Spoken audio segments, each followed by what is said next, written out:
গুচ্ছবর্তী পরীক্ষায় হলে যাওয়ার পরে তুমি প্রশ্নপত্র হাতে পাওয়ার পরবর্তী সময়টুকুতে 1 ঘন্টা কিভাবে তুমি কি করবা, কিভাবে দাগায় দিয়ে আসবা, প্রত্যেকটা জিনিস নিয়ে আলোচনা করব। সো তোমরা একটু দ্রুত দ্বিগুণ দিয়ে শুনে নাও। আমি তোমাদেরকে আজকে রাতেই হয়তো বা আমি কাজ করতেছিলাম সেকেন্ড টাইমারদেরকে নিয়ে সাস্টের। সো তোমাদেরকে আমি মাঝখানে ভাবলাম একটা ভিডিও দেই। সো তোমরা একটু দ্রুত দেখে নাও, আমি আজকে রাতে এটা আপলোড করে দিব আশা করতেছি। সো চলো আমরা একটু দেখে নিই। আচ্ছা, তো খেয়াল করো, প্রথমত হচ্ছে তুমি যখন প্রশ্নটা হাতে পাবা, ঠিক আছে, প্রশ্নটা যখন তুমি হাতে পাবা, এর আগে অনেক কথা বলা যায় যে তুমি আগে যাবা, আধা ঘন্টা আগে পৌঁছাবা, এগুলো তোমরা জানো বেসিক ব্যাপার স্যাপার। সময় কম, আমি তুমি দ্রুত বলতেছি। প্রশ্ন যখন তুমি হাতে পাবা, হাতে পাওয়ার পরে একটু খেয়াল করো, তোমার প্রথম কাজ হচ্ছে, এই জিনিসটা অনেকে তাড়াহুড়া করে ভুল করো, যেহেতু তোমাদের এটা হচ্ছে ভাই লাস্ট পরীক্ষা, মাথা রেখো, এটা যেহেতু তোমাদের লাস্ট পরীক্ষা, এখানে কোনো ধরনের কোনো ভুল করা যাবে না। মানে ভুল বলতে কোন ভুলের কথা বলতেছি, যে তোমার রেজিস্ট্রেশন কিংবা রুল নাম্বার যাতে ভুল না হয়। তাহলে এটার জন্য তুমি যেই মানসিক প্রেসারে থাকবা, তাহলে এটা তোমার সারা জীবন তোমাকে ভোগাবে। সো এই জন্য তুমি যেটা করবা, খুব সতর্কতার সহিত আগে তোমার রেজিস্ট্রেশন নাম্বারটা লিখবা, রুলটা লিখবা। লেখার পরে তোমার একটা সন্দেহ থাকবে যে তুমি ঠিক লিখছো কিনা, তখন তুমি ওই যে সামনে যে বসা আছে, ওই সামনের জনকে তুমি তোমার খাতাটা দেখাবা যে ভাই আমি ঠিক লিখছি কিনা একটু বলে দে। কিংবা তোমার স্যার যদি আসে, কোনো একজন ইনভিজিলেটর যদি থাকেন, ওনাকে জিজ্ঞেস করবে যে স্যার একটু চেক করে দিবেন যে আমি এটা ঠিক লিখছি কিনা। সো এই জিনিসটা সাহস করে করতে হবে। এবার আসো, এটা হচ্ছে প্রথম কথা। দ্বিতীয় কথা হচ্ছে, তুমি কোয়েশ্চেন যখন তুমি হাতে পাওয়ার পরে প্রথম কাজ হচ্ছে, এখানে তুমি, আমি ধরে নিচ্ছি যে তুমি ফিজিক্স, কেমিস্ট্রি, ম্যাথ, বায়োলজি এই 4 সাবজেক্ট দাগাবা। প্রথম হচ্ছে, দেখো 1 থেকে 2 মিনিট অথবা 3 মিনিট খরচ করে তুমি দেখে নিবা যে কোয়েশ্চেন প্যাটার্নটা আসলে কেমন। কোয়েশ্চেন প্যাটার্নটা কি ইজি হয়েছে, হার্ড হয়েছে, নাকি অ্যাকচুয়ালি মিডিয়াম হয়েছে, এটা তুমি আগে দেখে নিবা। এবং যেটাই হোক না কেন, তুমি আগে খেয়াল করবা যে কোন পার্ট আসলে সব থেকে ইজি করছে। ফিজিক্স ইজি করছে, কেমিস্ট্রি ইজি করছে, ম্যাথ নাকি বায়োলজি।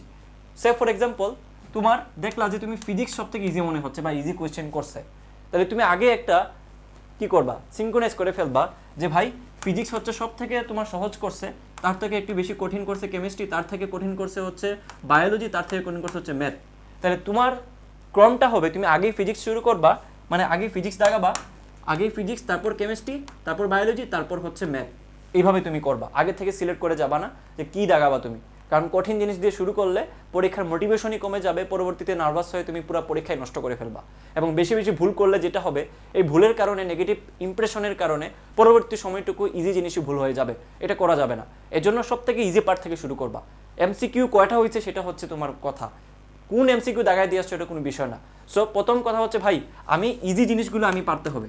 মানে ইজি মানে যেগুলো সবাই পারবে, মানে ধরো যারা পরীক্ষা দিবে তাদের 90%ই পারবে, ওগুলো আমার ভুল করা যাবে না। অর্থাৎ 40 থেকে 50টা যদি তুমি একটু পড়াশোনা করে থাকো ঠিকঠাক মতো, এবং তুমি যদি পরীক্ষা দেওয়ার অভ্যাস তোমার থেকে থাকে, কনফিডেন্ট যদি থাকে, আমাদের ক্লাস যদি করে যাও, তাহলে তুমি 40 থেকে 50টা ইজিলি পারবা। এবং এই 40 থেকে 50টা ভুল করা যাবে না, মাথা ঠান্ডা করে তোমাকে পারতে হবে। এই জন্য কী করবা, দেখো তুমি একটা রাউন্ড দিবা। কীভাবে রাউন্ড, তুমি এই যে প্রথমে ফিজিক্স শুরু করলা, তারপর হচ্ছে তোমার কেমিস্ট্রি, তারপর হচ্ছে বায়োলজি, তারপর হচ্ছে ম্যাথ। তো প্রথম রাউন্ডে তুমি কি করবা, প্রথম রাউন্ডে হচ্ছে তুমি সবচেয়ে ইজি পার্টগুলো যেগুলো দেখা মাত্র আনসার করে ফেলা যায়, মানে প্রথম রাউন্ডে, এই রাউন্ডে তুমি কি করবা, সবচেয়ে সহজ যেই জিনিসগুলো আসে, মানে তুমি জাস্ট একবার দেখা মাত্র পারবা ওগুলো দাগাবা। ওকে, তারপর দ্বিতীয় রাউন্ডে তুমি কি করবা, দ্বিতীয় রাউন্ডে তুমি কি করবা, যে আবার তুমি ফিজিক্স থেকে শুরু করবা। এই তো একবার গেলা ফিজিক্স, কেমিস্ট্রি, বায়োলজি, ম্যাথ, পরে আবার ফিজিক্সে আসবা।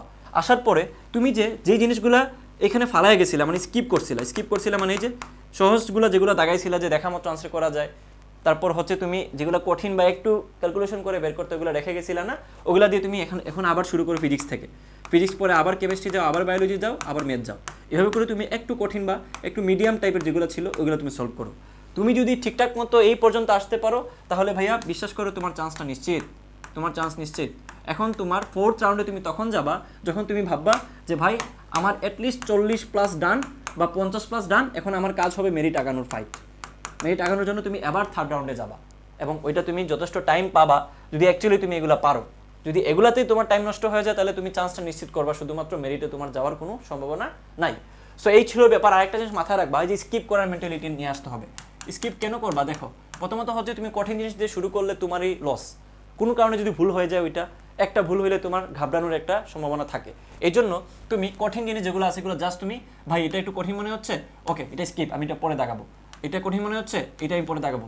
এটা সহজ মনে হচ্ছে, দাগা এটা। এইভাবে করে স্কিপ করতে হবে না, আমি একবারে সব দাগায় দিতে হবে, আমার মাঝখানে খালি রাখলে আমার ভালো লাগে না। তোমার লাইফই চলে যাবে এই জায়গাটাতে, তুমি সেকেন্ড টাইমারও হয়ে যাবে, আবার তোমার চান্সে হবে না, দরকার না এটা করার। সো স্কিপ করতে হবে। তুমি আবার রাউন্ড দেওয়ার সময় যখন তুমি সহজগুলো করে ফেলছো, তখন তুমি আবার রাউন্ড দেওয়ার সময়টা করো হাতে সময় থাকলে, বাট আগে এই পাকনামি করতে যাও না। সো আমার যারা অনুজ যারা আসো, আমার ছোট ভাই বোন, তোমাদের সবার প্রতি দোয়া থাকলো, ভালোবাসা থাকলো। ইনশাআল্লাহ তোমরা একটা ভালো চমৎকার পরীক্ষা দিবা, এবং সবাই কমেন্ট করে জানাবা আমার ক্লাসগুলো করছো কিনা, এবং একটু আমাকে নিয়ে একটু লিখে ফেলবা, যারা আমার কাছ থেকে একটু হলেও সাহায্য পাইছো আমার ব্যাপারে। দু একটা কথা লিখলে আমার ভালো লাগবে, পরবর্তীতে সাস্টের কোর্স বলো কিংবা পরবর্তী যা কোর্স আসবে আমি তোমাদেরকে ফ্রিলি অনেক কিছু দেওয়ার চেষ্টা করবো। ওকে, আল্লাহ হাফেজ। আর অবশ্যই একটা লিঙ্ক দেওয়া থাকবে, ওই গ্রুপ লিঙ্কটাতে যুক্ত হয়ে যাও। তোমার যদি পরবর্তীতে কোনো কিছু হেল্প লাগে অবশ্যই এখান থেকে তুমি হেল্প পাবা। আল্লাহ হাফেজ।